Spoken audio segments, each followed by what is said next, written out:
YouTube? I'm back again today for another game review. And today I'm very excited to check out Looting Atlantis from Shoot Again Games. This is for 2 to 4 players. Ages 13 plus will take about 30 minutes to play. And in Looting Atlantis, you are on the lost city of Atlantis. Unfortunately, the lost city of Atlantis is about to sink because there's a giant volcano in the middle of it. Bad city planning there. Most people are trying to escape Atlantis. However, you were like, man, this seems like a good opportunity to get some money. So you're actually looting Atlantis. You're going to be going around Atlantis, collecting different cards. It is a set collection, simple family weight set collection game with a couple special abilities thrown into the mix. A little bit of take that. But is it good? Let's open it up, and I'll tell you what I think. Alrighty then, we're going to take a look at what's going to get inside of Looting Atlantis. So first and foremost, we have our handy-dandy rule booklet. It's probably about 7-8 pages, double-sided, full color, full of pictures, illustrations, examples, and it's pretty well done. It should have you up and running in no time at all. I can also give you a good feel for how the game is played because it's a relatively simple game. So in Looting Atlantis, you're going to be taking your car, you're going to be driving it all around Atlantis as more and more lava is going to be coming out of the volcano, burning these spots, and then eventually starting to burn these different parts of the city. You're hoping to get off of the city onto one of the spaces around the outside, which will give you bonus points, and you're going to collect these cards, loot these cards as you play the game because the cards will give you victory points. What am I talking about? Let's go over the components. Let's get into the gameplay. So first and foremost, we have our board set out here, and as you can see, the board is very, very cluttered at the beginning of the game because you're going to put 4 cards randomly on each section of the city. So right now, there are actually 4 cards all around the board. I believe there's 20 different parts to the city, I want to say, so I think there's 80 cards in the game. Now the cards, there's I think 6 or 7 different types of cards, and we'll go over the cards a little bit later, but what you need to know is it's your typical set collection game, but also the cards are going to give you special abilities a lot of the time if you're willing to discard the cards.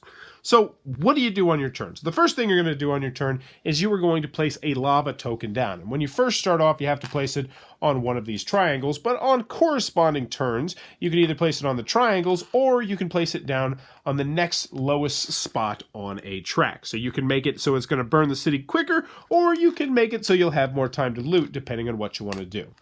Then you're going to take 2 actions, and there's only 2 actions in the entire game. Well, there's actually technically 3 if you count taking special actions, but special actions do not count against your action quota, which you have 2 per turn during the first phase of the game.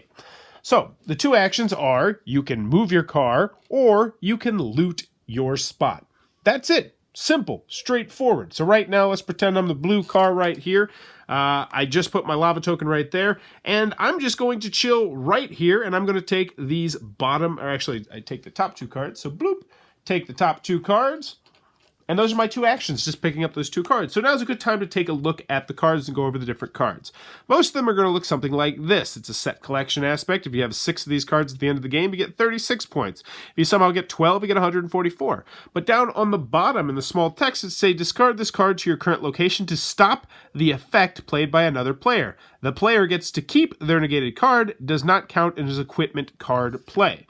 So that one essentially is going to cancel out somebody else's action. This one right here is worth 5 points. Discard this card to your current location to take any other card at your current location. So you get rid of that, then you're going to be able to take a different card, and that does not count as an action.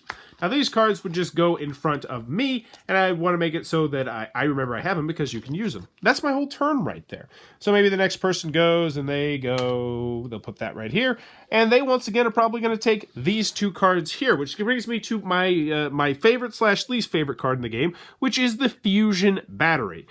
This one is actually really weird to score because you don't get many points until you get to 6, but then once you get to 6, you start jumping up super duper high.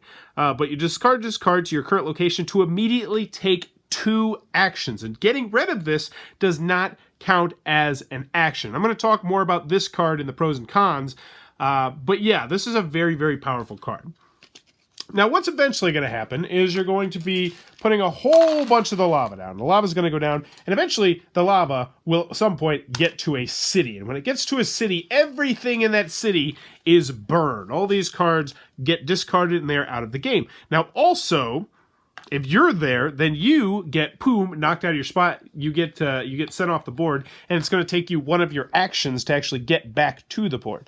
But once we get lava on any spot on the city, we get to what's called Phase 2, which is where things are going to start getting a little bit crazy. If you're a 2 or 3 player game, you're going to start putting 2 lava tokens out a turn. But in a 4 player game, and in fact in all the different play versions of the game, the big difference is instead of having 2 actions per turn, you're going to start having 3 actions per turn.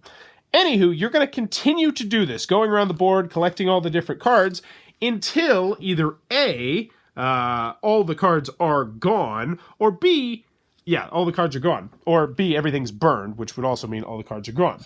Now, the last catch to the game are these spots around the outside. Egypt, China, and then there's Musinol up here at the top, which you can't really see, but I'll show it to you because, hey, who cares? You're going to see it anyway.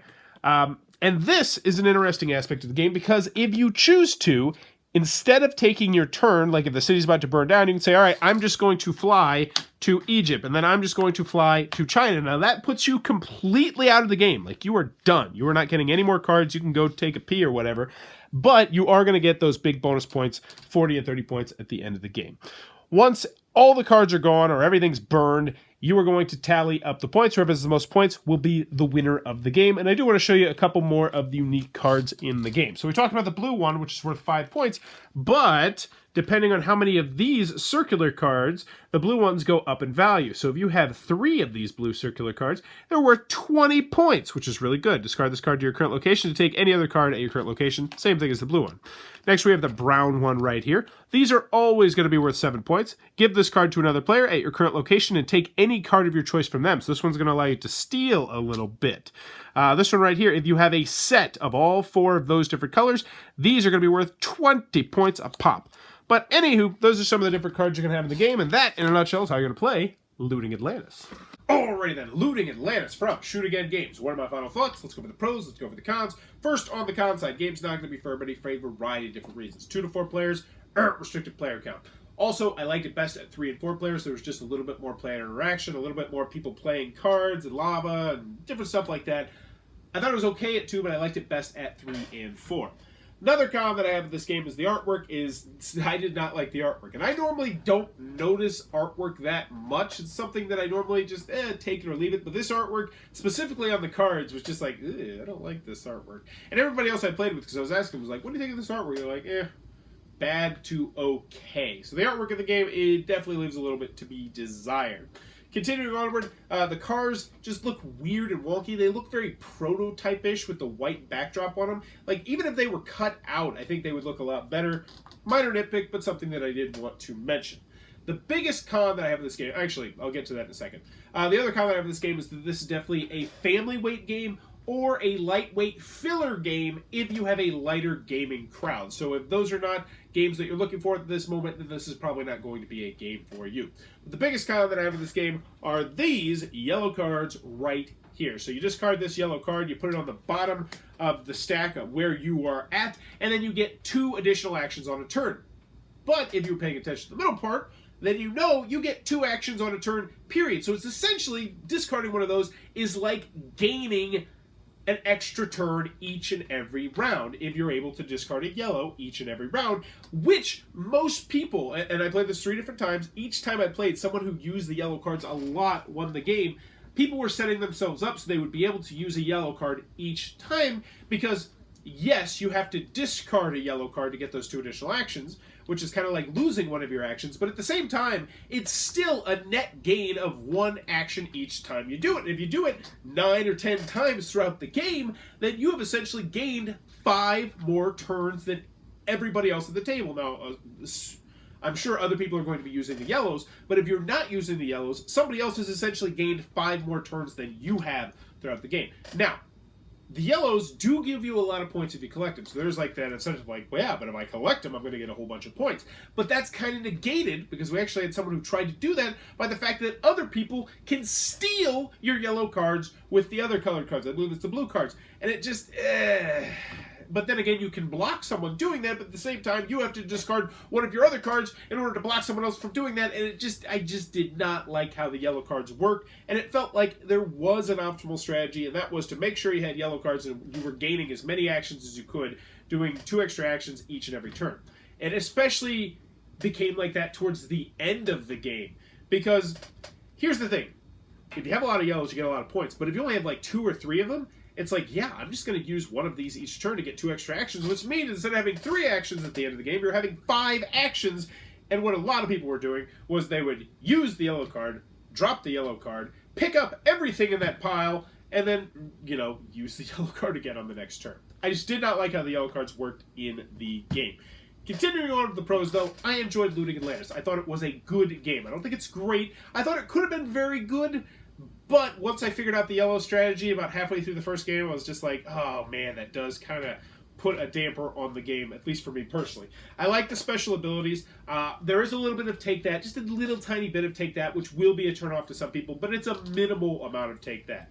Like, the first one is, you know, people can burn you with lava if you're on a lava spot, but really that's your own stupid fault for being that close to lava. The other thing is people can steal some of your cards. That's just straight up take that. But you can block it, but it's very minimal, and most of the time people don't do it. At least the games I played, people did not do it that terribly often.